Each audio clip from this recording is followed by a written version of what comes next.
Saya silahkan kepada Kak Mita ya. Beliau adalah nama lengkap Nurmita SSI MSc Apoteker.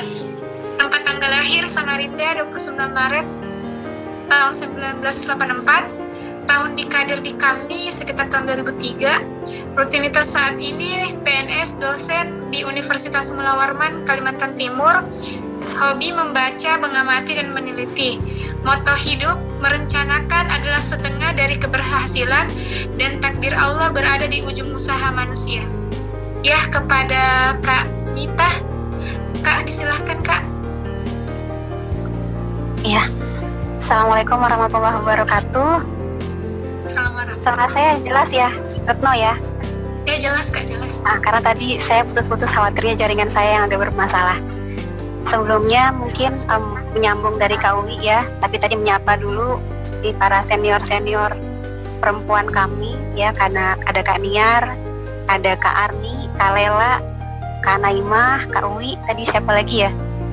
Ada beberapa lagi yang mungkin kelewat karena saya pakai HP. Yang paling senior sekali, Kanda Lula. Kemarin sebenarnya sempat gabung pakai nama lain ya, tapi karena sambil ada jadwal online juga menguji, jadi tidak bisa fokus mendengarkan, tapi sebagian ada saya dengarkan dari rekaman yang sempat ada ya. Kalau tadi Kak Wi belum sempat disampaikan apa yang akan diberikan di share ya pada hari ini. Kalau saya kemarin sempat nanya kebetulan ke Retno dan disampaikan bahwa hari ini kita mau sharing tentang bagaimana tantangan pasca menikah ya Retno ya, pasca menikah dan pasca menjadi pengurus gitu ya, pengurus kami terutama BKM. Kalau menyambung dari gini Kak Mita, Afwan, Retno salah sebentar ya, karena silakan. Gini problemnya gitu ya, sebenarnya Retno juga nggak bisa beri statement apa-apa karena kenyataannya Retno juga masih dia belum menikah, belum tahu tantangannya. Jadi kebanyakan akhwat itu setelah menikah ternyata dulunya itu Masya Allah kita kagum, teladan, pokoknya jadi ya gitulah. Tapi setelah menikah, Retno nggak mau seuson ya. Retno juga nggak, sebenarnya takut memberi statement karena belum ngalamin. Ternyata ya itu katanya akhwat menghilang setelah menikah gitu kan. Dan Retno juga berdoa untuk saat ini semoga nggak sampai segitu ya. Kak, Afwan Kak, silahkan dilanjutkan. Oke Retno, mungkin sebelum masuk ke situ berarti saya cerita dulu sedikit mungkin karena kan kita banyak rame-rame ya di sini ya, ada senior-senior juga yang punya pengalaman yang jauh lebih banyak. Karena bicara tadi kalau akhwat pasca menikah bakal hilang, nggak juga ya, masing-masing itu belum tentu orang lain yang kemudian seperti hilang, belum tentu berarti dia tidak beraktivitas, tidak punya kontribusi di dakwah Islam, atau mungkin justru lebih besar kontribusi dibandingkan kita, cuman kita yang belum lihat barangkali ya. Nah kalau dulu, jadi bicara dulu karena sudah tua ya. Kalau dulu saya ingat kebetulan menyambung dari sebagai estafet ya, dari Kak Lula, kemudian Kak Naimah, kemudian Kak Uwi. Saya panggilnya Kak Uwi, panggilan sayang untuk Kak Kartika Dewi. Itu senior kesayangan. Menyambung dari sana itu sekitar 2007 sampai 2009 sebagai diamanahi sebagai ketua BKM pada saat itu. Meskipun kalau kemarin Sita sempat cerita dia dipaksa ya. Iya betul, dipaksa. Saya juga itu sebenarnya seperti terjebak. Jadi diajak-ajak gitu ikut kegiatan BKM. Kalau awal sekali itu justru gabungnya dulu bukan gabung tapi tertarik di SSC karena waktu maba langsung diajak ikut kegiatan SSC. Nah baru belakangan kemudian gabung di kami setelah pasca DM2. Nah baru jadi pengurus Kamda. Waktu itu kaderisasi temenin siapa Kak Wana, di bawahnya Kak Wana. Tapi pada saat pengurusan itu kemudian diamanahi menjadi ketua BKM juga. Nah 2008 itu menikah. Jadi saya menikah pada saat jadi ketua BKM dan sampai 2009. Jadi bahkan saya masih ingat itu habis menikah itu ada kegiatan perdana pasca menikah ya, itu orasi perdana pasca menikah dalam rangka dukungan terhadap RUU pornografi pornoaksi, yaitu di Mendampingi Suami. Setelah itu kegiatan BKM yang lain juga sama, udah menikah, jadi kita tidak bisa tergantung dari masing-masing kita. Nah, terkait tentang bagaimana tantangan pasca menikah, kalau saya pribadi itu bagi, kalau fasenya kita kan dua ya, ada fase persiapan, ada fase kontribusi. Meskipun pada saat kita terjun di kami atau mungkin di BKM spesifiknya, memang sepertinya wilayahnya kontribusi, tapi itu sebenarnya belajar untuk berkontribusi. Realnya kita berkontribusi itu pada saat kita benar-benar terjun ke masyarakat, memang itu pasca kita menjadi mahasiswa sebenarnya. Nah, pada saat kita menjadi mahasiswa atau menjadi pengurus BKM atau pengurus kami secara umum, itu sebenarnya masuk ke fase persiapan. Nah, kalau kita menilik Rasulullah itu masa persiapannya jauh lebih panjang dibandingkan dengan fase kontribusi. Nah, apa sih ujung kita kan kalau misalkan beraktivitas, kita pasti mikir dulu, apa sih sebenarnya yang kita mau? Kan ada buku tulisnya Start with Why ya, kita mulai dari mengapa. Kita pikir dulu ke ujungnya, kita ini sebenarnya mau apa? Misalkan kita perempuan, saya ini sebenarnya mau apa? Apakah sekedar eksis sebagai di dalam isu-isu perempuan, atau ada yang jauh besar daripada itu? Kalau kita kembalikan ke visi global Islam, kan kita sebagai rahmatan lil alamin.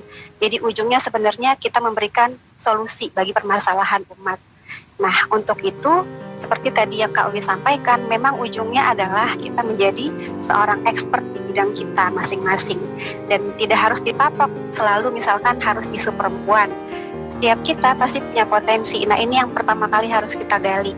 Kadang-kadang permasalahan yang muncul setelah pasca menikah atau pasca jadi pengurus kami lah ya, itu kita kadang-kadang belum tergali secara sepenuhnya apa sebenarnya potensi yang kita punya. Kita tergiring oleh potensi analisisnya orang lain, lalu kita ikut seperti yang orang lain lakukan, padahal kita mungkin punya potensi yang berbeda. Nah, itu yang harus digali di awal, termasuk pada saat kita berkontribusi di wilayah kerja spesifik untuk perempuan di BKM. Jadi kenali dulu potensi. Kalau kita nggak kenali potensi, mau kita ke depan, karena kan kita harus hidup dengan kesadaran ya bahwa tantangan pasti ada. Di setiap fase kehidupan nggak mungkin nggak ada tantangan, itu namanya ujian. Itu sudah sunatullah, pasti ada tantangan. Nah, yang menjadi pembeda adalah kita siap apa tidak. Nah, itulah fase persiapan tadi. Gimana cara kita siap? Kita harus tahu potensi kita dulu. Misalkan, kalau saya dulu mikirnya memang dari maba, itu sebenarnya lebih ke academic oriented sebenarnya. Ya setahun, 2 tahun itu fokus banget makanya dulu nggak langsung gabung di kami. Ikut-ikut dulu kegiatan SSC, sekitar setahun, karena tinggal di Ramsis juga tertarik, baru ikut pengkaderan kami.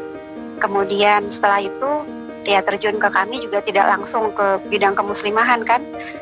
Dulu awalnya malah di Komsat itu di Biro Ekonomi, baru kemudian masuk di Kamda pada saat awal pasca DM2 itu di bareng Kak Sri Kandi itu di Biro Ekonomi juga. Nah, baru yang berikutnya pada masa Parus Jelayong baru dikaderisasi. Sebenarnya kalau di awal memang sebenarnya akademik banget yang saya passion saya di sana. Tapi bukan berarti ketika saya mau di passion saya di akademik lalu kayaknya nggak usah lah ngurusin urusan perempuan, enggak. Karena kita tadi ada visi yang jauh lebih besar yang perlu kita pertimbangkan.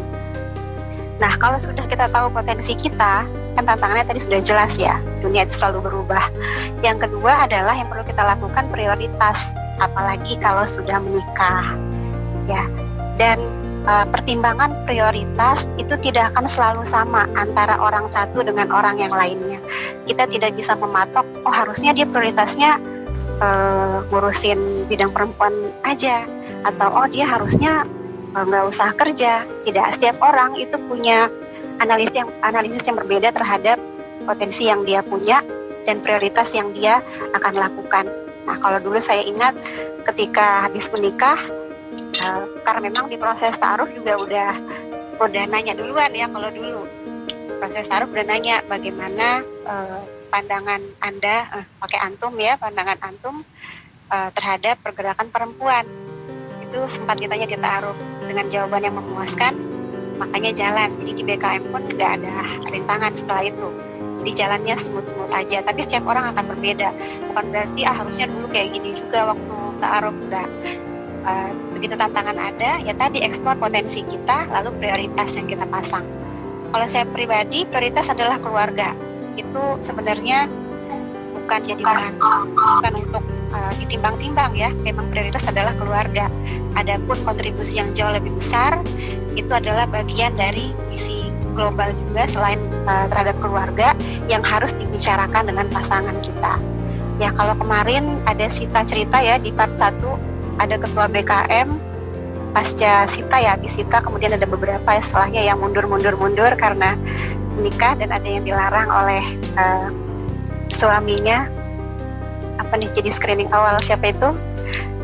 Iya, screening awal, betul. Ini dari kakak ya. Iya, jadi pada saat tadi sampai di mana ya? Ini ke distract nih tadi gara-gara chat nih. Ada yang bilang screening awal. Pada saat BKM Kak. Oh ya, pada saat BKM. Gimana? Diri. Setelah kasih diri. Iya, nah katanya ada yang dilarang suaminya, yaitu persoalan komunikasi. Jadi ya itu level apapun kalau udah masalah komunikasi, udah kan cuma dua masalahnya, koordinasi dan komunikasi. Kalau udah komunikasi gagal, udah gagal. Karena biasanya itu permasalahan utama di level manapun, mau level keluarga, mau level organisasi, mau level negara ya. Termasuk dengan diri kita sendiri, kalau gagal komunikasi sama diri sendiri itu juga banyak masalah yang muncul, termasuk tadi gagal komunikasi dengan diri sendiri, apa sih potensi yang kita punya. Nah masalah yang misalnya tadi ada ketua BKM yang kemudian dilarang oleh suaminya, yaitu mungkin pilihan ya, kita tidak bisa juga menjudge karena itu sudah terjadi, itu udah qadarullah, udah nggak bisa, karena dalam strata udah jelas tuh dalam Islam ya kalau suami ngelarang ya sudah nggak bisa, kecuali si istri punya kemampuan lobbying mungkin ya, kayak mungkin ini rata-rata kayaknya kalau akhwat kami jago-jago lobby ya. Nah, mungkin lobbying ya awal-awal mungkin dilarang, berikutnya baru kemudian bisa. Tapi sebenarnya kalaupun misalkan dilarang ya pasca menikah, masih banyak kan, kita kan punya sudah tadi analisis potensi kita apa, kita bisa eksplor, jadi nggak boleh berhenti berinovasi ya. Inovasi nggak hanya yang tadi tentang robot, inovasi dalam apa saja.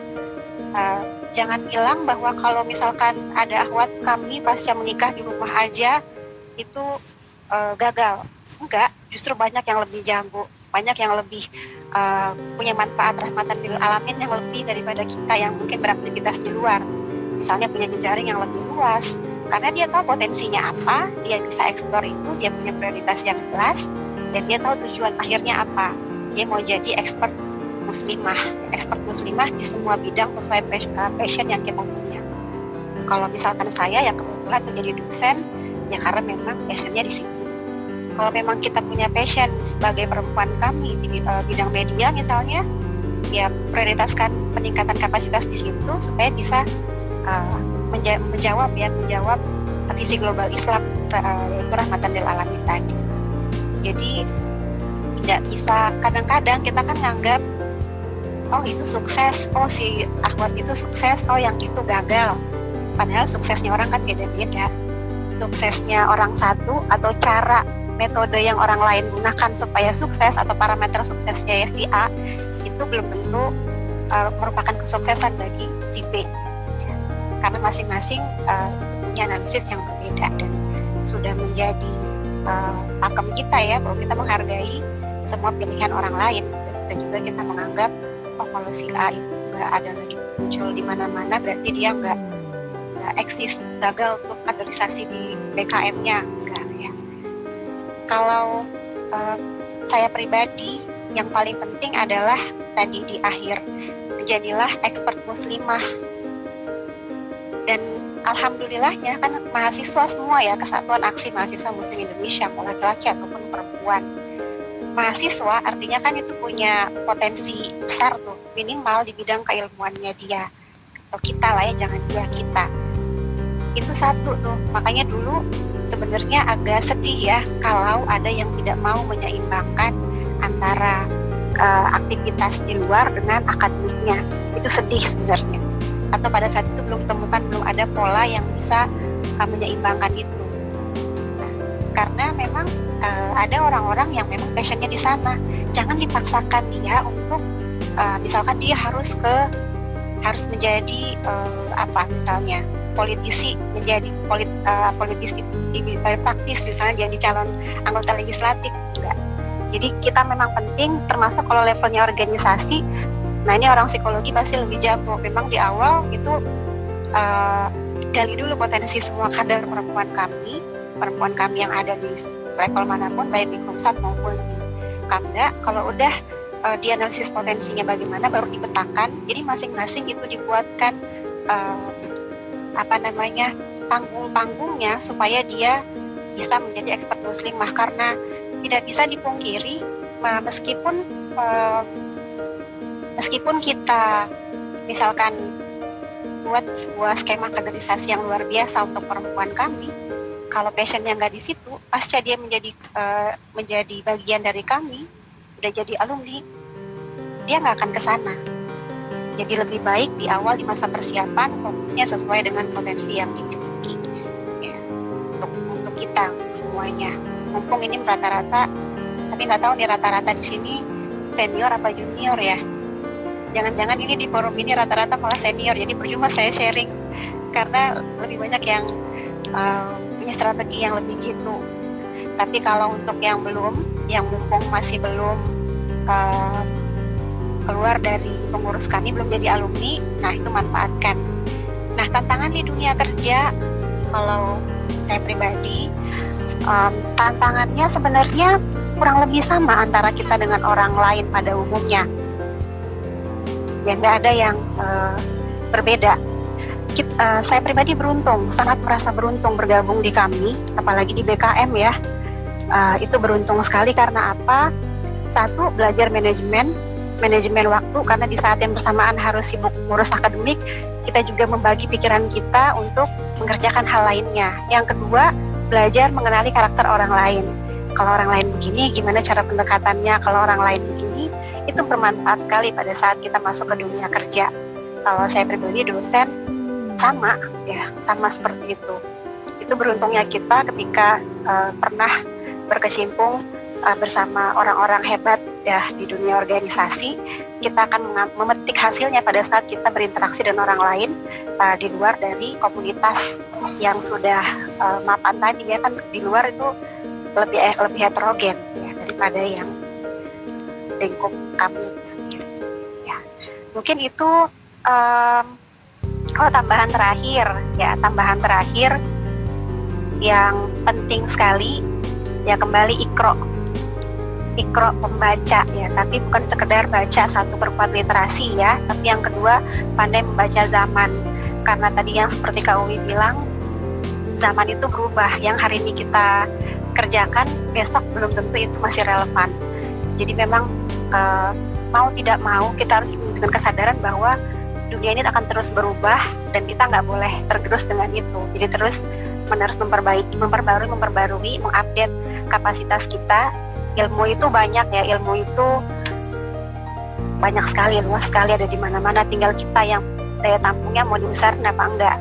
Kalau kita cuman punya satu mangkok, padahal yang berserakan di luar itu ada satu drum gitu ya, itu tumpah-tumpah di kita yang akan bisa kita tampung, dan kita nggak bisa menjadi muslimah expert seperti yang kita harapkan.